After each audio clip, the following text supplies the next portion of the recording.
Halo Sobat Mistis, nama saya Adit. Saya akan menceritakan sebuah pengalaman mistis dari salah satu akun Twitter bernama Ini Faiz.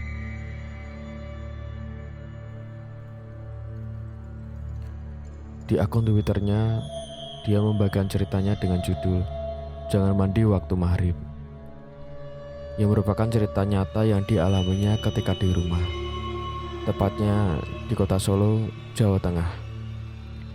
Awal cerita, dirinya menyatakan bahwa ia bukanlah anak indigo atau bisa dikatakan dia adalah orang pada umumnya yang tidak memiliki kemampuan atau kelebihan untuk melihat yang tak kasat mata. Meski demikian, dirinya merasa jika makhluk gaib seringkali mendekati dan menunjukkan eksistensi mereka kepadanya. Cerita kali ini adalah tentang pamali atau pantangan, yaitu dilarang mandi pada saat maghrib. Jadi, kejadian tersebut dialaminya di Solo, di rumah almarhum eyangnya yang merupakan orang tua dari sang ibu.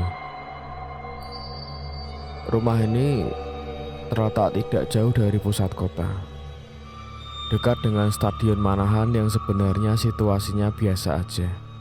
Artinya tidak sepi dan cenderung ramai. Namun, memang di rumah tersebut dulunya terdapat banyak barang antik, seperti wayang kulit, keris, dan pernak-pernik khas Jawa. Karena memang eyang dari Faiz ini hobi mengkoleksi barang-barang tersebut. Dalam kejadian horor ini, dirinya tidak tahu apakah barang-barang ini ada hubungannya dengan kejadian horor tersebut atau tidak. Dirinya menceritakan bahwa pada saat pembangunan lantai atas rumah tersebut di tahun 2001, ada orang ronda yang melihat sosok hitam besar duduk di atas balkon yang masih dalam proses pembangunan. Sosok hitam ini seperti sedang merokok dan mengeluarkan asap putih tebal yang membuat jalan di samping rumah seperti terselimuti kabut. Kemudian, cerita ini didengar oleh seluruh warga kampung, bahkan membuat orang yang ronda tidak berani lagi melewati rumah itu. Pada tahun 2009, barang-barang kuno tersebut akhirnya dijual dan diberikan ke kerabat, karena eyang sudah mulai belajar tentang agama yang lurus. Kemudian pada tahun 2015, pada saat Faiz kuliah di Solo, ia mengalami pamali di rumah tersebut. Dia tinggal di rumah tersebut bersama keluarga tantenya. Tantenya ini punya 4 orang anak. Anak pertama laki-laki dan sisanya perempuan. Adiknya yang laki-laki ini namanya Sehan. Waktu itu si Sehan baru lulus SD. Anak ini isengnya minta ampun.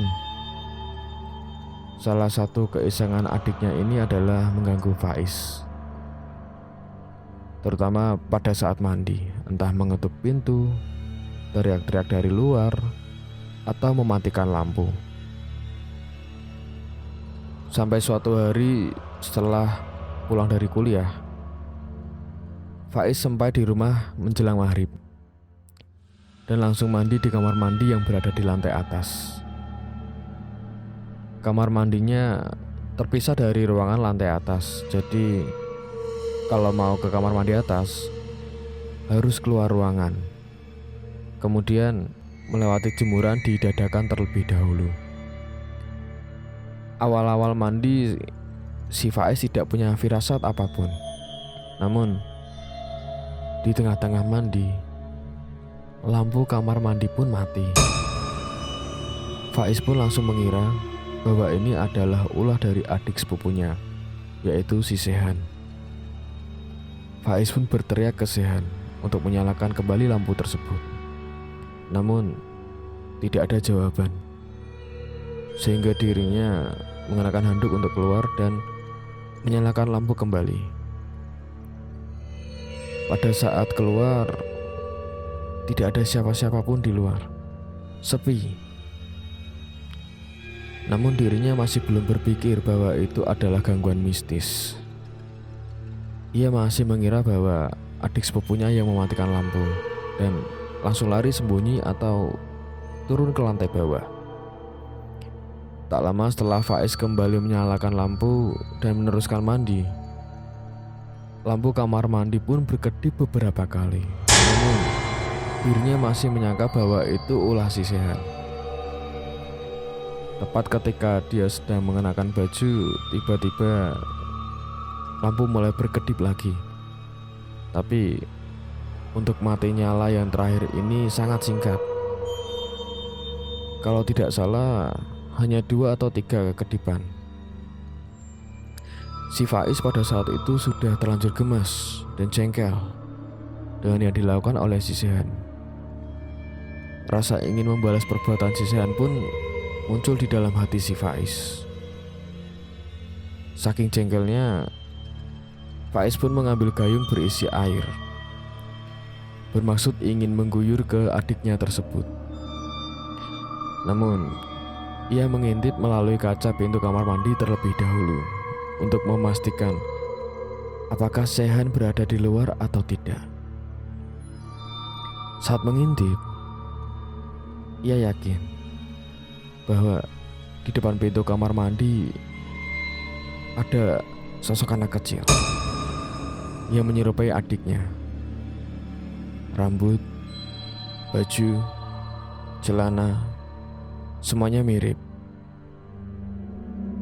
Namun sosok ini membelakangi Faiz, sehingga ia tidak bisa melihat wajah anak tersebut. Tapi yang berbeda dari sosok itu, kulitnya putih pucat seperti orang kedinginan. Padahal Sehan ini kulitnya agak kecoklatan karena sering panas-panasan. Sosok tersebut seakan mematung menatap lurus ke depan, seakan memandang ke arah genteng rumah. Faiz heran kepada Sehan karena kurang kerjaan banget bengong lihat genteng seperti itu. Ia pun segera membuka pintu kamar mandi. Namun seketika itu juga di depan Faiz tidak ada siapa-siapa. Faiz pun terkejut. Kemudian Faiz langsung turun dan hendak menanyakan hal itu kepada adik sepupunya. Namun Sehan ternyata sedang sholat di kamarnya. Setelah selesai dan menanyakan hal ganjil tersebut, Sehan menyatakan bahwa ia tidak ke atas sama sekali. Bahkan mengaku dirinya tidak tahu Faiz pulang dari kuliah. Jadi sejak awal si Faiz ini di lantai atas sendirian. Dari gangguan lampu mati yang pertama hingga yang terakhir. Dan yang dilihat oleh si Faiz, sosok anak kecil di depan kamar mandi itu bukanlah kesengan Sehan. Dia tidak tahu siapa sebenarnya sosok anak kecil tersebut. Dan sampai sekarang dia tidak pernah melihatnya lagi. Di akhir ceritanya tersebut, Faiz memberikan pesan agar saat maghrib tidak melakukan aktivitas yang mempunyai pantangan, seperti mandi ketika waktu maghrib. Entah kalian percaya atau tidak, ingatlah bahwa mereka ada di sekeliling kalian. Nah, itu dia cerita dari Faiz. Cukup serem juga. Nggak bisa ngebayangin gimana rasanya pas lagi mandi tiba-tiba ada kejadian aneh seperti yang dialami si Faiz. Entah itu ada yang usil bikin lampu mati nyala terus, atau ada suara-suara aneh. Bisa juga ada barang-barang kamar mandi yang jatuh sendiri. Dan yang mungkin terjadi adalah ada sesosok yang berada di belakang kita saat kita lagi asik mandi. Tapi gue rasa gak sedikit orang yang mengalami kejadian tersebut selain si Faiz.